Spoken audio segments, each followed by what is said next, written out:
Welcome back to AP World History. We're looking at the Mongols in Chapter 14. Um, they certainly expanded their empire, were a formidable force in the known world at that time. They will turn their attention to Russia, and they will conquer the Russian steppes. No one can stand against them.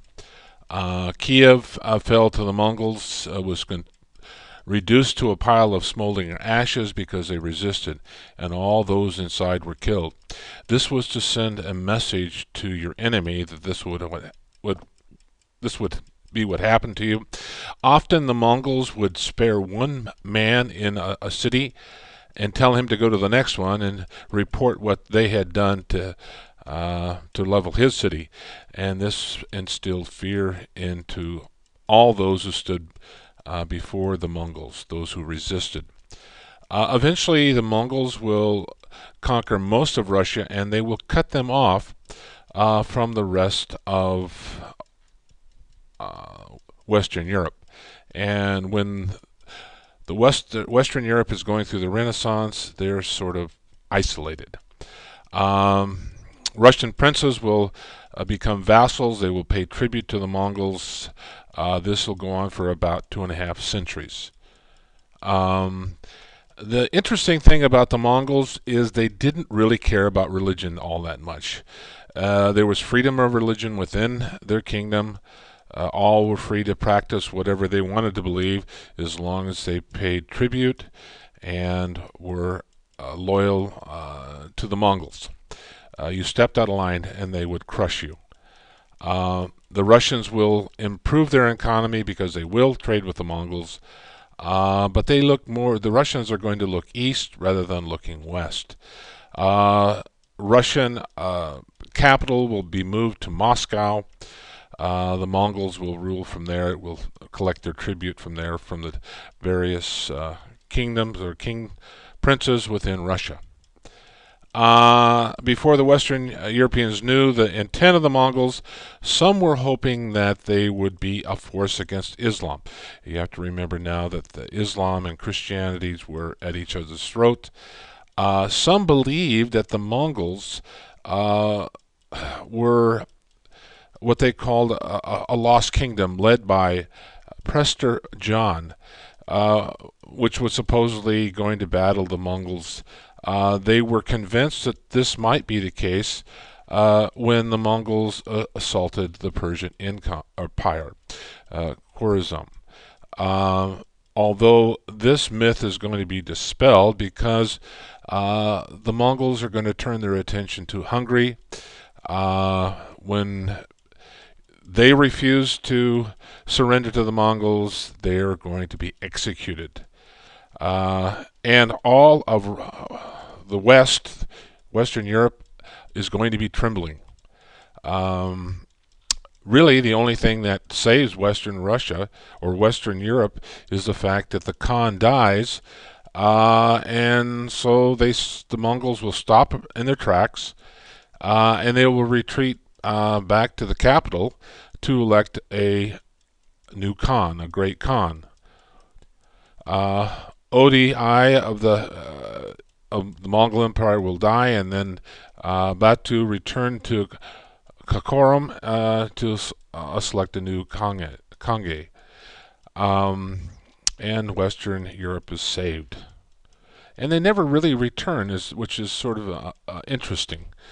After decades of hard fighting, the Mongols gain control of China.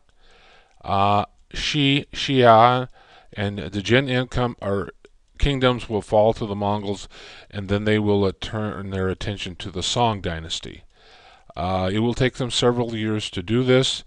Kublai Khan is the one who's a great grandson, or the grandson of Genghis Khan, will direct his soldiers to the south, and eventually he will defeat the Song dynasty. His grandson will establish the Yuan dynasty in 1279 AD. And this will go on for a number of years, and eventually they'll come to an end. in terms of conquest of the southern part of China, the Song Dynasty, it took about 11 years. In terms of the Yuan battle, which you will never have to know on the AP exam, it took about 5 years to do that before they defeated the Song forces there. Yangzhou takes 1 year, and Hangzhou, the capital, will be seized, which again, you don't really need to know that. Song loyalists continue to fight against the Mongols, but eventually the emperor is going to perish at sea, and the last general loses his life. The Kublai Khan was able to institute the Mongolian rule. The Mongols keep themselves separate from the Chinese. Although they will assume a Chinese-sounding name, the Yuan dynasty, rather than the Mongol dynasty, they are going to be very centralized, and they're going to control China with an iron fist. This is the great ruler Kublai Khan. Physical description: wore long, elaborate robes, had a long beard, and he had keen Mongolian features. The Yuan dynasty. He will capture the Song dynasty, and then they will change the name to the Yuan dynasty. He will adopt some of the Chinese political ideas, and he will establish a strong central government. He will become the absolute ruler of China, along with other parts of his kingdom.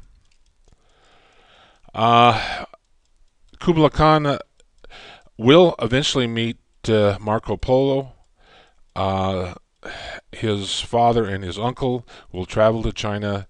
They were from Italy, and they will report back what they observed while they were in the court of Kublai Khan. Xanadu is a place that the Kublai Khan established his summer home. Very elaborate or ornate. People paying homage to him. The kowtow is certainly instituted when the Chinese come before the Great Khan. They just get as low to the ground as they possibly can to show their respect. The Kublai Khan will try to capture Japan a couple of times, but in both attempts they will fail, and largely because of a typhoon. He tried to get Japan to pay tribute, but they refused. And he's going to send a large navy with his army aboard. And there will be a divine wind called the kamikaze that destroys his fleet. And that name will also be adopted by pilots who, in World War II, crashed their ship or their planes into American ships to save Japan. In terms of a legacy of the Mongol Empire, you can say that there were certainly some positives. They encouraged trade.